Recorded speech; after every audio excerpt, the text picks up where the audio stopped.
Our second plenary speech on researching ways to research during the pandemic, methods, types, and execution. I would like to invite our second plenary speaker, Dr. Sandesha Rayappa Garbiel, and this session will be moderated by Lisa Sharmin, Associate Professor and Head, Department of English, Daffodil International University. Thank you to the moderator, Nusrat, for introducing me. I will start sharing my screen. Hopefully it'll be visible. So, as the topic states, researching ways to research during a pandemic, methods, types, and execution. I will try to cover more or less everything, but because of the paucity of time, it might not be possible, but let's try our best. Now, researching during a pandemic. Let me give you the bad news first, because I'm going to be a harbinger of both the bad news as well as the good news. The COVID-19 pandemic still isn't over, but the good news is that we are most likely at the fag end of the entire pandemic. And somehow, even within our individual circumstances, both we and our research have kind of made it till now. And as you know, research was never going to be easy. The day you decided to do any kind of research, you know you were headed towards a difficult path. So the current situation just made it more difficult. So research too is not going to be the same, whether we like it or not. Because even after the pandemic is over, there is going to be a change as far as research is concerned. We are going to see research getting into a blended kind of a mode, wherein what we were doing earlier, along with the current switchover that most of us have started doing with the online kind of research, we are expecting that to continue on too. So yes, there are pros and cons to it. Let's not even forget the issues and challenges. So the objective of my presentation will be to aid you in actually researching any possible scenario by which you can begin, or maybe even restart or continue, or even end your current ongoing research, which might be at a pause right now. Though it's been quite a while, in India, it's going to be nearly 9 months since the start of this entire pandemic, wherein we began with the lockdowns and the partial lockdowns, and then with the opening of the lockdowns.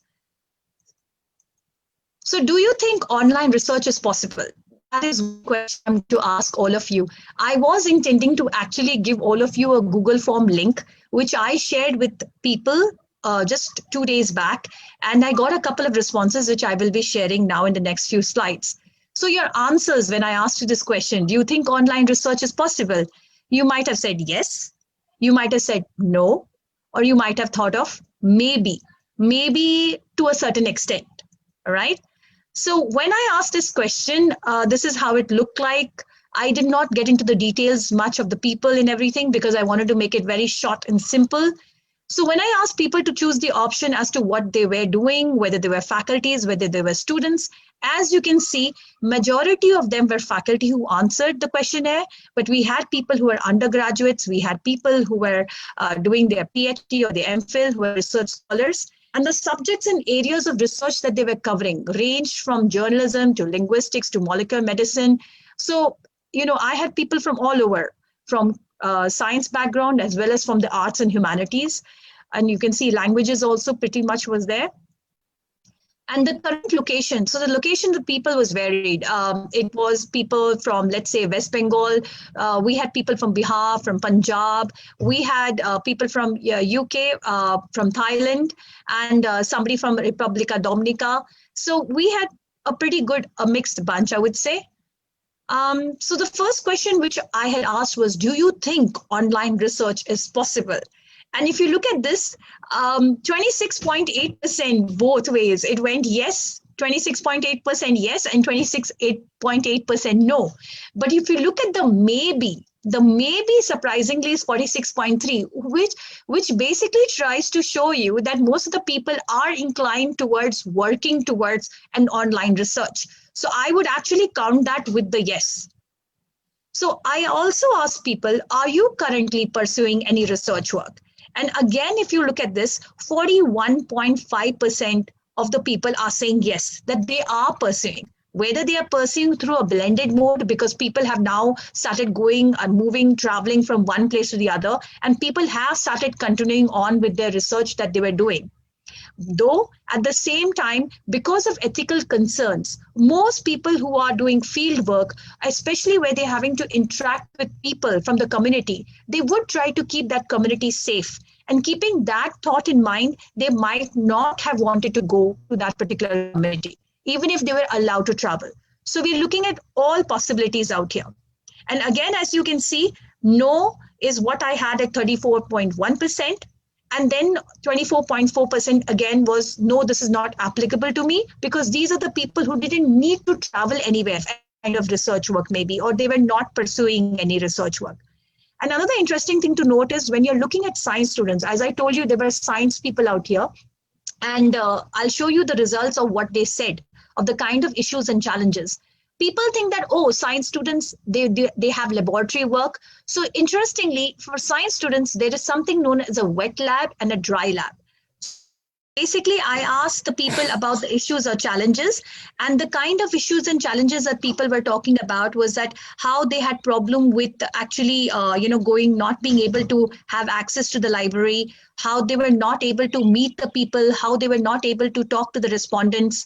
So there were these similar issues which more or less everybody was facing. And I also asked people to talk about how people who were conducting online research, how were they doing it? So most of them were using Google Forms. They were actually using WhatsApp. There were lots of other ways. So I'll be showing a couple of other things towards the end. So quickly looking at the time, please state the location of your research area was one of the questions I had asked. So you can imagine people in Delhi were working on a research area which was in a location in Northeast maybe, or in Punjab or in Uttarakhand. And there was somebody who was doing research in Thailand. So in the month of July, with the VTOM series, which just now Dipti Rahman was talking about, it was on the topic of going online, classroom fieldwork and research, where we had such eminent speakers as Professor Rama Matthew, who was talked about earlier by Dr. Smith, as well as Professor Julia Salabank, who actually talked about the same kind of topic that I will be talking about. She was talking about alternative data collection strategies in language-related research. So that was the point in time where a lot of people, it was just 3 months into the lockdown, people are worried, would they be able to do it or not? So I really commend TESOL Bangladesh for taking this up further, because even now the situation is same. Even after 9 months of the lockdown, we still have people who are worried whether they can continue on with their online research or any kind of research. So I would like to tell you one thing. Your answer would depend more or less on what stage you are at right now of your research. Is it the preliminary stages? Is it the beginning? Is it the point where you had just started talking about it with your guide? All right. Or is it in the middle where you have already established your contacts? And then, or is it towards the end, wherein you've already done more or less everything, you've collected your data, you're analyzing it, but you need to get work from the library and all those things, all right?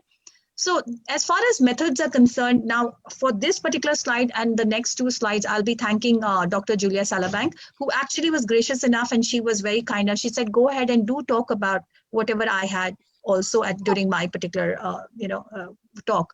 So when you talk about methods, what kind of methods are we talking about? We're looking at field work, wherein you could have something like ethnography, elicitation, like the participants' observation, interviews. And then in discourse analysis, you could have things like discourses, ideologies, policies, media, traditional and new, tweets on language engagement, political speeches. So this is the kind of, this is the kind of method by which you could actually collect the kind of data. The corpus analysis of existing texts or literary works. What are you able to access right now? The descriptive analysis, the type or token analysis, the language variations, archival and desk research. We're talking about literature review, language archives, secondary data, historical linguistics, policy documents, and then questionnaires. Questionnaires is methodology. Can I request everybody to kindly mute themselves, or can the host kindly mute them? Thank you so much. So questionnaires. Now questionnaires is something that more or less everyone, whether we would be more or less in the arts and humanities, we would be having these questionnaires wherein we were doing them even before. The only thing what we need to now do is adapt and tweak it so that we are able to actually get across to the people, to the respondents. If we are able to connect through them, I'll talk about it a bit later, how we could connect to them when you're in the starting and you don't exactly know the people. So in questionnaires, you have, for example, I'm looking at this from the linguistic point of view, where you have language vitality, or you have social linguistic surveys, elicitation, grammaticality judgments, matched guys experiments. And then you have analysis, where you have the quantitative, the qualitative, and the mixed kind of analysis, which require fieldbook outputs, which need to be transcribed, analyzed, curated, or archived. They can lead to creation of materials such as dictionaries, grammars, and videos. So right now, if you have that kind of a data, you could actually be working on the next phase. You could actually, move around your timeline of whatever that you were planning for your research work. All of these can be done online or at a distance to an extent. So for example, you might have had a time plan that, okay, I'll do this in the starting, I'll do this in the middle, and I'll do this in the end. But because of the pandemic, because of the lockdown, because of the current situation, you might like to do something which you had planned at the end right now towards the first half. How you can go about it can easily be done when you talk to your guys, when you talk to your seniors and professors, because they will be the ones who help you to adapt to the change. You have to learn to adapt. And if your plan A doesn't work, you go for plan B. Now, how do you adapt? For example, when I was talking about interviews, now, if you've already started the first stage where you were interviewing people, where you were interacting with people, you're continuing the interviews online with people you are already working with. For example, somebody was conducting ethnographic interviews. They were semi-structured or they were unstructured, online or by phone. Somebody is expanding their network of contacts using the friend of a friend kind of a method. Then becoming a language mentor for participants as a kind of payment, all right? And then you have observing events via video link or YouTube. So there are a lot of people right now, for example, who you would not have had access to. But because now they're getting networks, they're getting mobiles, they are able to connect. They themselves are recording, they themselves are uploading. You can see all these TikTok videos, you can see all these YouTube videos. Though I know TikTok is currently banned in a lot of countries, but they are still available to a lot of people. Discourse, content or thematic analysis, example of comments on social media, news items, etc. There are a lot of people. In fact, when we're looking at linguistically, we are finding a lot of work is getting uploaded by the people themselves. I'll just quickly go. Online questionnaires, you have things like Google Forms, SurveyMonkey, and many others. And you can check out the wide range of question types they can ask. You can ask participants to fill in language diaries or to record themselves going about their daily lives. And this has been used by many researchers with considerable success. And I would suggest you to get to know the participants before asking them to record themselves. See, there is one thing that you need to understand. Even if you think that the participant would not be able to comprehend the entire thing and you would like somebody to explain to them, you could always get somebody in the middle, somebody from the community who you could explain, and you could ask them to go about with asking and explaining the questions of the questionnaire. And the other thing you need to understand is, because of ethical concerns, you will have to get them a participant, information consent form, which people would actually sign and approve that they agreed to giving the entire, filling up the questionnaire. You also need to get consent from the family members. Few solutions: you recruit participants without meeting them face to face, as I just now mentioned. You build a trust with them, a local helper, which I was just talking about. And one thing is that when you're having online interviews, there might be an inability to read the body language, and the body language of your participants are extremely important. They could help you to kind of, assess whether they're understanding what you're trying to ask them. Now, it is not possible to have, Zoom interactions or Google Meet interactions with everyone in remote areas. One idea which I could give you is WhatsApp, which I had told to one of my students, because she said, ma'am, it's not easy, WhatsApp might be possible, then I'll try that. And she tried that and it actually worked out for her. So she actually recorded her questions and sent it through WhatsApp video. so that even if that person, whenever they were able to get the connectivity, they were able to record their answers and send them back. You have to choose your platforms very carefully. You have to be in consultation with each participant. You have to keep a record of each one's preferred platform in metadata. And some may only want to use the phone. There are people who don't have laptops and computers. They only have a smartphone which they can work with. No recording facility in a Facebook Messenger, for example, all right? But you have chats. For example, if you ask them a question through chat, if they're able to answer through that, that is also a way by which you could collect your data. Technical problems, for example, right now you just saw we had a technical issue, but for example, you could have a situation where there's no sound. It's not limited to online research. Unfortunately, you can have it in many other platforms. Bandwidth is a major issue. Quality of sound. Now, this is for people who are focusing on phonological analysis of any data. This could be a major problem. So I would suggest that make sure that you try to get somebody from within the community. Maybe you could courier them, or you could send them money to, purchase an order and get them to record the people and send it back to you. In online conferences, make sure that your text is large enough to be read on a small screen. Now, I'm going to quickly go to a case study.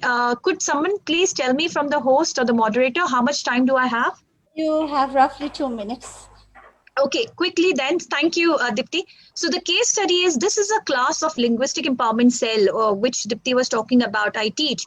And over here, I teach them basic communication skills in English for academic writing. So the students are from all over. They are from science, they're from humanities, arts, languages, everything. So it's a mixed bag. And right now I have students joining from Nepal as well as from USA who are there because of their current situation. So one of my students, she actually had to present something for a conference, and I'm just sharing this, how she collected her kind of research for her research work, what she did. The topic that she had was mapping codified geography, mental mapping of experiences of the COVID-19 among the youth of North India. And then she went about by, what is a mental map? She was talking about a person's visualization of an event. And she wanted people to kind of talk about COVID. So her methodology was that she started asking people, she shared it through Google Forms, she asked people to share it with others, and she got these kind of mental maps, which she presented. And in the conference, she actually was applauded for being one of the best presenters. And in the end, I would like to end with this slide, which talks about 21st century life skills, which I would request all of you to Google, both as faculty, as well as researchers, as well as students. These are the kind of life skills which are required for you to become a better researcher, and obviously adapting and thinking out of the box is exactly what we need to do. So with this, I thank all of you, and I'm ready to take in your questions. Thank you so much. Okay, as we don't have time constraints, we're only going to take 3 questions. So you may unmute your mic to ask the questions, or you also may write in the chat box. Does anybody have any question? They might not. Just in case there are no questions, one thing I would like to share is just to give an idea with the kind of way by which I kind of collected the data for regarding the questions that I asked. Sandesh, I have a question. Yes, Taslima, go ahead. Yeah. Yeah, it's really very informative session because you. I'm doing some research on pandemic. So I was just struggling with consent. I mean, participants' consent. How do you manage it? Okay, thank you. That's an excellent question. Now, looking at the situation, you have to deal with it. For example, if you are in a situation where you're able to send out the participation consent form via email, and you can get somebody to print it out and give it out, that is one possible way. Another possible way is that you could courier it or send it across via post. That is also a possibility that you can look at. So everybody, please try to understand your issues and challenges are going to vary from person to person. For example, Dr. Akhtar's situation will be different from Dr. Rahman's when he's collecting or she's collecting data. You have to think accordingly and adapt. And this is the best time to interact with people. Such kind of platforms are extremely important, like which TESOL Bangladesh is providing you, because here is where you're listening to the ideas. I could have made it very technical. I could have specifically talked about what is research, what are research methods. But I realized when I heard, even when Dr. Richard Smith was talking, he was talking about the same thing. He was thinking this is the time. This is where we have to adapt as faculty, as Dr. Akhtar has to prepare her students that be ready. If your people cannot connect for getting the participant consent form, there are other ways that are possibly there. For example, WhatsApping them the consent form, getting them to, kind of sign it somewhere and then send it across via WhatsApp. This is also a possibility that we've already been seeing people doing. Thank you so much, Taslima, for the question. I have a question for you. Thank you. Yes. Yeah, Yes. I have to contextualize my research design because of this, actually. Yeah. Yes, Dr. Akhtar, actually, this is what I'm trying to tell you. Everyone who's listening, and I'm sure you already know this, we all have to tweak the tweaking of our entire proposals. And I'm not talking about just working on our thesis, on our dissertations. I'm talking about simple thing.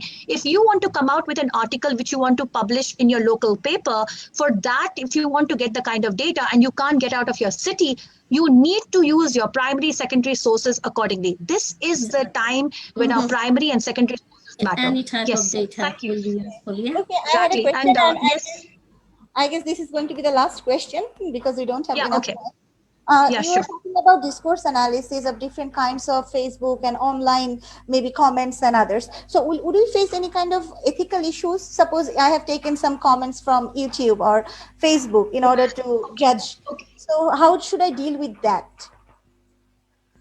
Okay, so thank you so much for that, Dipti, because that's extremely important. I was also mentioning about ethical concerns. I was talking about plagiarism and everything. This is the reason why, even when I was using the slides, where I was sharing the slides by Dr. Julia Salabank, I was mentioning about her. So this is extremely important. If you're taking the help of anyone, or if you're using YouTube or Facebook, you need to mention your source, at least at the end or towards at the end of the slide. So this is extremely important. Your source of reference, which Dipti has rightly pointed out, it is not a problem. See, everybody, please try to understand. We are researchers. We are researching, remember? So we know things are there, unless you're just doing something which is completely brand new and it's your brand name, that's a different story. But we all know we are getting help. This is now the time for, if there was any time when humanity had to share its knowledge, this is the time, and we all know about it. So we just need to kind of mention the people whose source they're using, and that's extremely important. Otherwise, I don't think sharing is caring, I think. Yes. Okay. Thank Thank you you. so much, Sandesa. And I would now request SM Atikur Rahman to show your certificate. And this certificate is on behalf of TESOL Society of Bangladesh. And I really enjoyed your very, very energetic session. And it is so helpful, I guess, because you have given us direction on how can we conduct research and continue our investigation. So thank you so much.